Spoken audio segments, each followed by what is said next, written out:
दीर्घायुयं वादस्वस्तिभिः सदान तुञ्जामि त्वाहमिषा जीवनाय कमज्ञातयक्ष्मादुदराजयक्ष्मान् ग्राह्यत्यग्राहयति वैदतेनन्दस्य इन्द्राग्निप्रमुमुक्तमेनम्.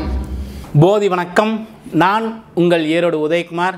September மாதம் 2024 தனுசு ராசி நண்பர்களுடைய ராசி பலனை பார்ப்போம். இந்த செப்டம்பர் மாதம் ஆங்கில மாதத்தை கணக்கிட்டு ஒரு மாதத்திற்குண்டான பலன்களை பொது பலனாக பார்க்குறோம்.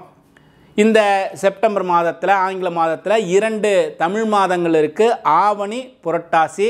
ஆங்கில தேதிகளை கணக்கிட்டு கோல்சார கிரக நிலைகளை ஆய்வு செய்து பொது பலனாக இந்த செப்டம்பர் மாதத்திற்குண்டான பலனை பார்க்குறோம். தனுசு ராசி நண்பர்களுக்கு இந்த ராசி பலன் எல்லாம் பார்க்கறதே எதற்காகனா, ஒரு முன்கூட்டியே ஏன் தெரிஞ்சுக்கணும்னா, வரும் முன் காப்போம் அப்படிங்கிற ஒரு விழிப்புணர்வான விஷயத்துக்காக தான். ஒரு என்ன மாதிரி கிரகநிலைகள் இருக்குது, நமக்கு என்ன பலன்கள் நடக்க போகுதுங்கிறத முன்கூட்டி கொஞ்சம் தெரிஞ்சுக்கிட்டோம்னா எது எதுலெல்லாம் விழிப்புணர்வாக இருக்கலாமோ அந்த விஷயத்தையெல்லாம் விழிப்புணர்வு ஆக்கிக்கிறதுக்காக தான் இந்த பதிவுகள் எல்லாம் நம்ம தொடர்ந்து சொல்லிக்கிட்டே வரோம். ஆகையினால் நம்ம எதெல்லாம் கவனமாக இருக்கணும், எந்த ஸ்தானங்கள்லாம் நமக்கு சிறப்பான பலன் இல்லையோ அதில் அதிகமான கவனத்தை எடுத்துக்கணுங்கிறத இறைவனுடைய வழிபாட்டோடு இந்த விஷயங்களை சரி பண்ணிக்கணுங்கிறதுக்காக தான் இந்த முன்கூட்டி சொல்லக்கூடிய பதிவுகள், காணொளிகள் எல்லாமே. சரி, செப்டம்பர் மாதத்தில் ஏற்படக்கூடிய பலன்களை, பொது பலன்களை தனுசு ராசி நண்பர்களுக்காக சில விஷயங்கள் பேசுவோம்.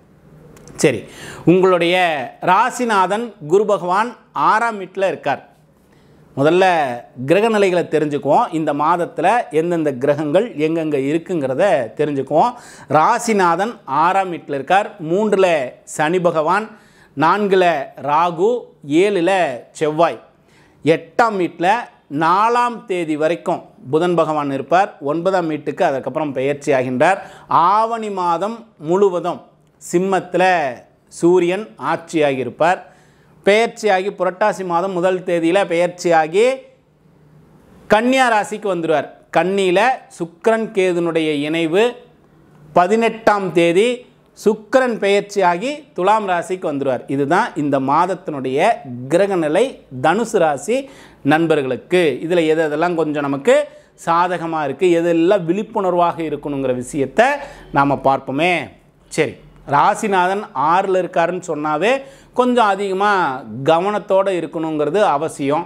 இது வருட கிரகமாக இருக்கிறதுனால ஒரு வருடத்திற்கு குரு பகவான் 6ஆம் வீட்டில் தான் இருக்க போகிறார். இதை நிறைய பதிவுகளாக குரு பெயர்ச்சியினுடைய பலனில் நிறைய பலன்களை நாம் இதை சார்ந்த விஷயங்கள் பேசியிருக்கோம். இது ஒரு தனி காணொளியாகவே இருக்குது, அதை வைத்துக்கொள்வோம். 6ஆம் வீட்டில் ராசிநாதன் இருக்கக்கூடிய காலத்தில் கொஞ்சம் அதிகமான கவனத்தோடு இருக்கணும். இது முதல் விஷயமாக தெரிஞ்சுக்குவோம். சரி, 9ஆம் வீட்டில் சூரியன் ஆட்சி ஆகிருக்கிறார். பொதுவாக 9ல் இருக்கக்கூடிய சூரியன் ஆட்சி ஆகிருக்கிறார்னா ஒரு நல்ல பலத்தோடு இருக்கிறோன்னு அர்த்தம். புரட்டாசி மாதத்தில் பெயர்ச்சியாகி 10ஆம் வீட்டுக்கு வரார். 10ல் சூரியன் இருக்கக்கூடிய காலத்தில் தொழிலில் ஒரு நல்ல அபிவிருத்தி, எடுக்கக்கூடிய காரியங்கள் எல்லாம் வெற்றி, அரசாங்கத்தின் மூலமாக காரிய அனுகூலங்கள் ஏற்படுதல், பொது சேவையான விஷயத்தில் இருக்கிறவங்களுக்கு கௌரவ உயர்வு, ஒரு மரியாதையான சூழ்நிலைகள் எல்லாம் பொதுமக்கள்கிட்ட ஏற்படுதுன்னு அர்த்தம். 10ல் சூரியன் இருக்கக்கூடிய காலம் ஒரு அற்புதம் தான். 9ல் சூரியன் ஆட்சியாகி தான் இருக்கிறார். சரி, இந்த 9ல் இருக்கக்கூடிய ஆவணி மாதத்தில் சூரியன் 9ஆம் வீட்டில் இருக்கும்பொழுதே புதனும் பெயர்ச்சியாகி 9ஆம் வீட்டுக்கு வரார். ஏன்னா 4ஆம் தேதியில் புதன் பெயர்ச்சியாகி 9ஆம் வீட்டுக்கு வந்துடுறார் இல்லையா. இப்போ மட்டும் தந்தையாரனுடைய ஆரோக்கியத்தில் கொஞ்சம் கவனத்தை செலுத்த வேண்டியது ரொம்ப அவசியம்.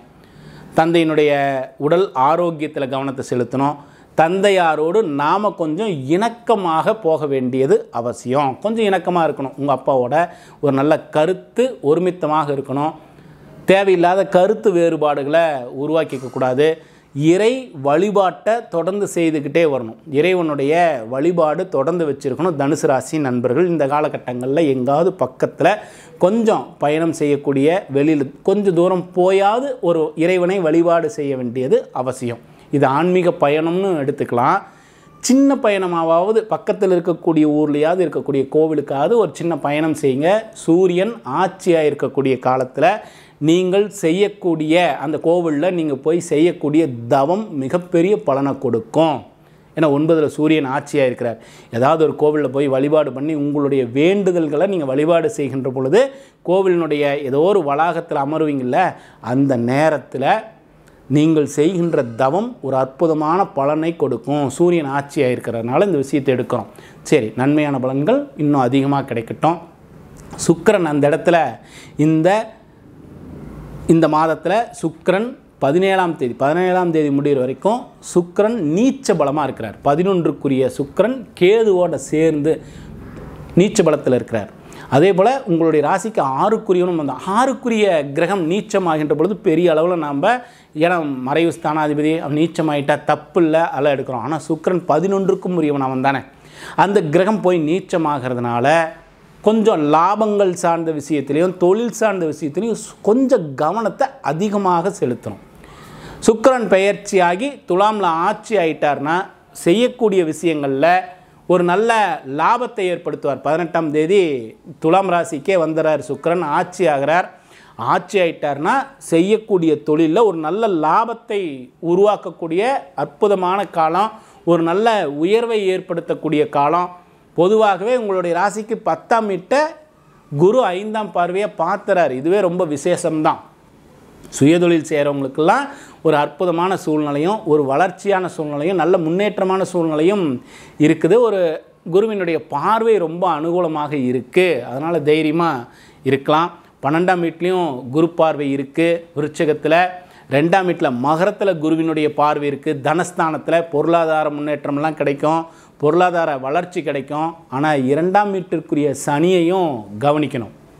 குருவினுடைய பார்வை மட்டுமே பத்தாது. 2ஆம் வீட்டிற்குரிய சனி பகவான், 3க்குரிய சனி பகவான் என்ன நிலையில் இருக்கிறார்? இந்த மாதத்தில் வக்ர நிலையில் இருக்கிறார். கொஞ்சம் கவனமாக இருக்க வேண்டியது அவசியம். என்னதான் நமக்கு பொருளாதாரத்தை குரு கொடுத்துட்டாலும் நம்மளுடைய செலவுகள் இருக்குது.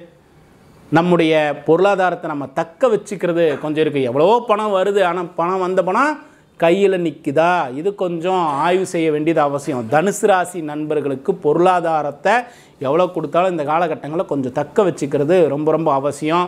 கூட பிறந்தாங்கல்ல இவர்களோட நீங்கள் கொஞ்சம் கருத்து ஒருமித்தமாக போக வேண்டிய மாதம். ஏன்னா சனி பகவான் வக்ர நிலையில் இருக்கும் பொழுது பணத்தட்டுப்பாடு மட்டும் இல்லை, பணத்தில் ஏதாவது வரப்பணம் தங்காமல் மட்டும் இல்லை, குடும்ப ஜனங்களில் ஒரு நல்ல நிறைவில்லாத சூழ்நிலையை கூட ஏற்படுத்துவார். கவனமாக இருக்க வேண்டியது அவசியம். அதே போல் 3ஆம் வீட்டுக்குரிய கிரகம் வக்ரமாகிறார் இல்லையா? 3க்குரிய கிரகம் வக்ரமாகும்போது கூட பிறந்தவங்களாம் இருப்பாங்கள்ல, இந்த கூட பிறந்தவங்கள்ட்ட கொஞ்சம் நிதானமாக ஒரு கவனமாக பேச்சோ அவங்களோட ஒரு நல் உறவை வளர்த்திக்கிறதோ ரொம்ப அவசியம். ஏன்னா 3ஆம் வீடு வக்ரத்துக்கு வரக்கூடாது. அவருடைய பார்வை எந்த இடத்துல இருந்தது? 5ஆம் வீட்டில் இருந்தது சனி பகவானுடைய பார்வை. அதே போல் 9ஆம் வீட்டில் இருந்தது, 12ஆம் வீட்டில் இருந்தது. அப்போது நம்மளுடைய பிள்ளைகளுக்கு ஏற்பட்ட செலவுகள் எல்லாம் கொஞ்சம் குறையும். தந்தையாரால் ஏற்பட்ட செலவுகள் எல்லாம் கொஞ்சம் குறையும். தேவையில்லாத விரயங்கள் எல்லாம் கொஞ்சம் குறையும். ஒரு நற்பலன்களும் இருக்குது இந்த சனி பகவானுடைய வக்ரத்தில். சரி, 4ல் இருக்கக்கூடிய ராகு, 4ஆம் வீட்டில் ராகு இருக்கிறார். ரொம்ப நிதானம் தேவை. அவப்பெயர்களை ஏற்படுத்தக்கூடிய சூழ்நிலையெல்லாம் உருவாகும். புதிய சொத்து வாங்கும்போது கவனமாக இருக்கணும். வாகனங்கள் புதிதாக வாங்கும்போதெல்லாம் ரொம்ப கவனமாக இருக்க வேண்டியது அவசியம். தனுசு ராசி நண்பர்கள் இந்த மாதத்தில் எதெல்லாம் கவனமாக இருக்கும் அந்த விஷயத்தை ரொம்ப அதிகமாக எடுத்துக்குங்க. ரொம்ப கவனமாக இருங்க. 7ல் செவ்வாய் இருக்கிறார். 5க்குரியவன் 12க்குரியவன் போய் 7ல் இருக்கிறார். 7ல் செவ்வாய் இருந்தால் கணவன் மனைவியினுடைய இணக்கம் கொஞ்சம் குறைவாக இருக்கும். தேவையில்லாத கணவன் மனைவிக்குள்ளார சின்ன சின்ன சண்டைகள், வம்புகள், மருத்துவ செலவுகள் ஏற்படக்கூடிய வாய்ப்பு இதெல்லாம் இருக்குது. கொஞ்சம் கவனமாக இருக்க வேண்டிய மாதம். நன்மை தீமையான பலன்கள் கலந்துருக்கு. தொழிலுக்கு நல்லா இருக்குது. மற்ற எல்லா விஷயத்தையும் கொஞ்சம் அதிகமான கவனத்தை செலுத்த வேண்டிய மாதங்களில் இந்த செப்டம்பர் மாதமும் ஒன்று தனுசு ராசி நண்பர்களுக்கு. சரி, ஒவ்வொரு பதிவிலும் சொல்கிறோம் நம்ம இறைவனுடைய வழிபாடு அவசியம். இறை வழிபாட்டால் ஒரு மாற்றம் நடக்கும், ஒரு நல்ல முன்னேற்றமான சூழ்நிலை வருங்கிறதுல ஒவ்வொரு காணொளிகள்லையும் நம்ம சொல்லிக்கிட்டே வரோம்.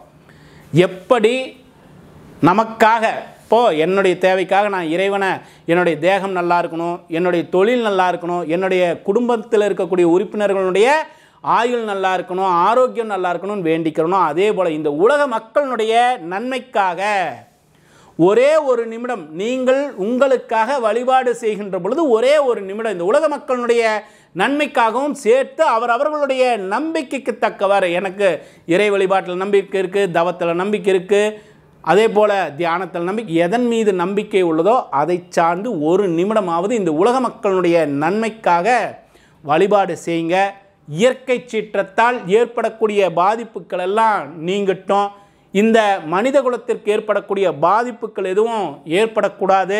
இதையெல்லாம் ஒரே ஒரு நிமிடமாவது நீங்கள் வழிபாடு செய்யுங்க. உங்களோடு சேர்ந்து நானும் என்னுடைய பிரார்த்தனையினுடைய நேரத்தில் ஒரு நிமிடமாவது இந்த உலக மக்களுடைய நன்மைக்காக நானும் வழிபாடு செய்கிறேன்.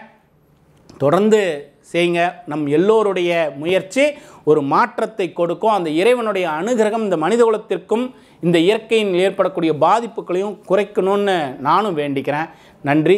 பல பதிவுகள் தொடர்ந்து சந்திப்போம். போதி மையத்தில் படிக்கக்கூடிய மாணவர்களுக்கு தாம்பூல பிரசன்னம், சொர்ண பிரசன்னம், சோழி பிரசன்னம் இதையெல்லாம் ஒரு பாடத்திட்டமாக நடத்துகிறோம். நம்மளுடைய போதி மையத்தில் நேரடி வகுப்பாகவும் ஆன்லைன் வகுப்பாகவும் பாடத்திட்டங்கள் இருக்குது.